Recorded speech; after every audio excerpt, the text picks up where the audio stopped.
अपने पसंदीदा शो के फुल एपिसोड देखने के लिए अभी डाउनलोड करें दंगल प्ले ऐप। किंतु फोन सुइच ऑफ হওয়ার মানে জামাই বাবু এই সময় কারোর সাথে কথা বলতে চাইছে না। কিন্তু কিন্তু তুই কি করে বলছিস সব ঠিক হয়ে যাবে দিদি? কারণ আমি জানি সুধা, এবার সব প্রবলেম সলভ হয়ে যাবে। তুই দেখিস, সত্যের জয় তো সব সময় হয় বল, আর এইবারও ঠিক তাই হবে। জ্যোতি, পঙ্কজ এসে গেছে, চল।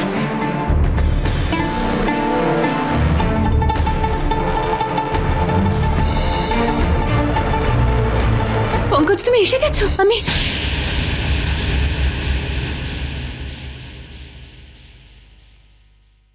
তুমি খুব মহান, তাই না জ্যোতি? একজন অন্ধ মানুষকে বিয়ে করে সোসাইটিতে কত বড় একটা এক্সাম্পল দিয়েছো, তাই না?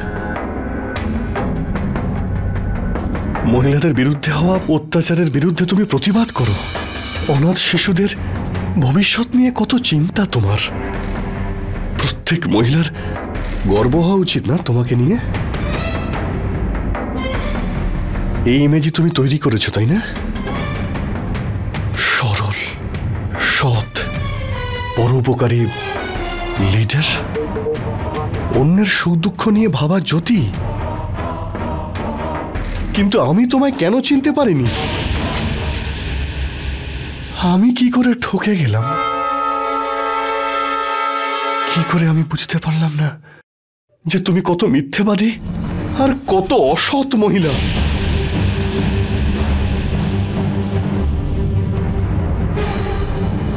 বড় বড় কথা বলো, সবাইকে তুমি এটা বোঝাও যে কোনটা ঠিক আর কোনটা ভুল। আর আমিও সবার মতো তোমার আসল রূপটাকে দেখতেই পেলাম না। আমার তোমার উপর নয় জ্যোতি, আমার নিজের উপরে রাগ হচ্ছে। চোখে তো আমি দেখতে পাই না, কিন্তু আজ তুমি আমাকে এটা বুঝিয়ে দিয়েছ যে আমি মন থেকেও অন্ধ।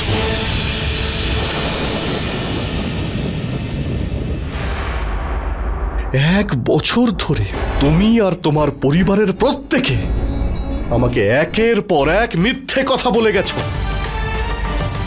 আর আমি কোনোভাবেই কিছু বুঝতে পারিনি, কিছুই বুঝতে পারিনি আমি। প্লিজ পঙ্কজ, এভাবে বলো না। আমি যা করেছি, কেন করেছি সেটা বোঝানোর আমাকে একটা সুযোগ। আর কি বোঝাবে তুমি আমাকে?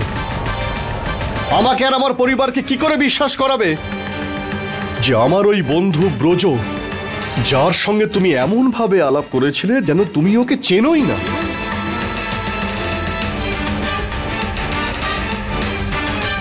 ওর সঙ্গে তোমার বিয়ে হওয়ার কথা ছিল।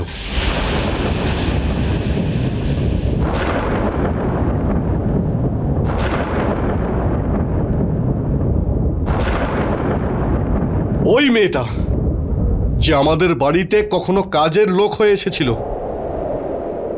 সে অন্য কেউ নয়, তোমার নিজের বোন।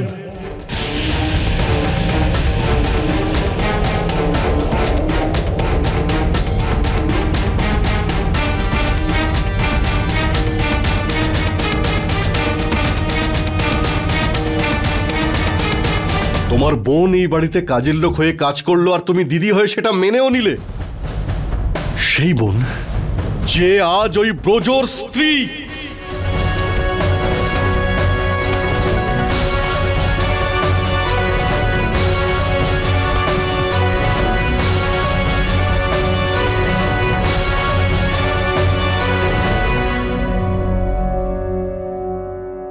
পঙ্কজ প্লিজ, তুমি একবার মাথা ঠান্ডা করে আমার কথাটা শুনে দেখো না।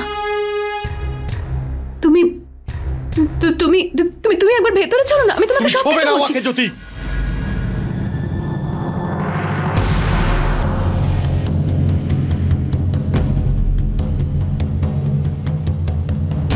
Don't touch me.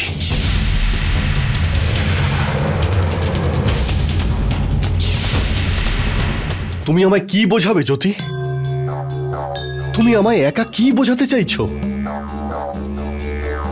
কি ভাবো কি তুমি? আবার কোনো নতুন গল্প, আবার কোনো নতুন ড্রামা শুনিয়ে আমাকে আবার বোকা বানাবে? না জ্যোতি, তুমি শুধু আমাকেই না, আমার পরিবারের সবাইকে মিথ্যে বলেছ, সবাইকে ঠকিয়েছো, সবাইকে বোকা বানিয়েছো।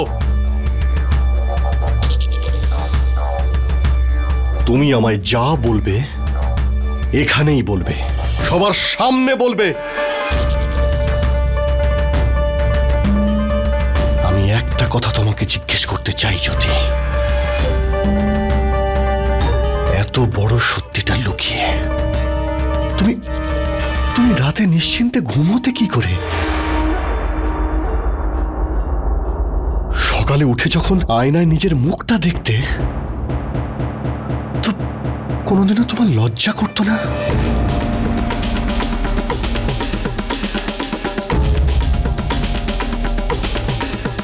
নাকি তোমার মাথায় শুধু এটাই চলতো যে আজ আমার স্বামীকে, আজ আমার শ্বশুর বাড়ির লোককে নতুন কোনো গল্প শোনাবো, নতুন করে মিথ্যে বলবো?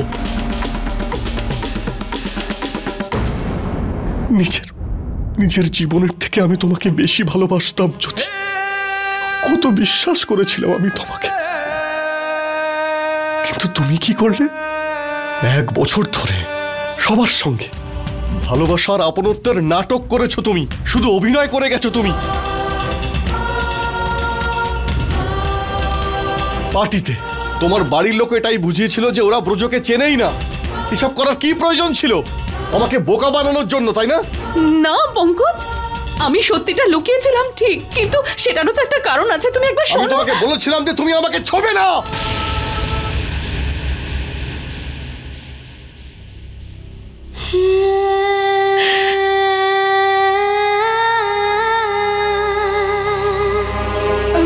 সরি পঙ্কজ, সরি, আমাকে ক্ষমা করে দাও প্লিজ।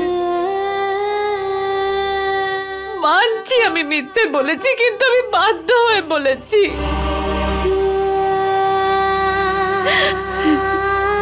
কারণ আমি জানতাম তুমি তোমার দুর্বলতাটা নিয়ে কতটা সেনসিটিভ। তুমি তো সবসময় এটাই ভাবতে যে কোনো মেয়ে ভালোবেসে নয়, বাধ্য হয়ে তোমাকে বিয়ে করবে।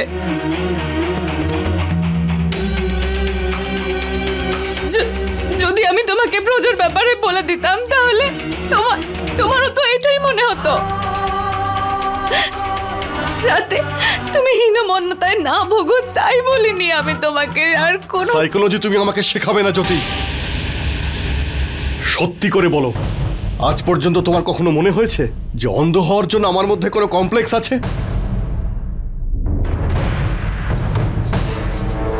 আমার কোনো ব্যবহারে তোমার মনে হয়েছে যে আমি কোনো দিক থেকে অ্যাবনর্মাল? তোমার স্বামী হওয়ার যোগ্যতা নেই আমার?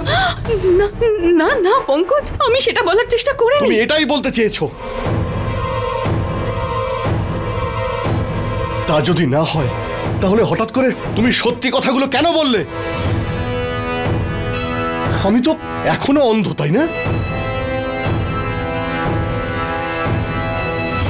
তাহলে তুমি যখন এতদিন ধরে মিথ্যে কথাগুলো বলছিলে, তুমি সেইভাবেই চালিয়ে যেতে পারতে।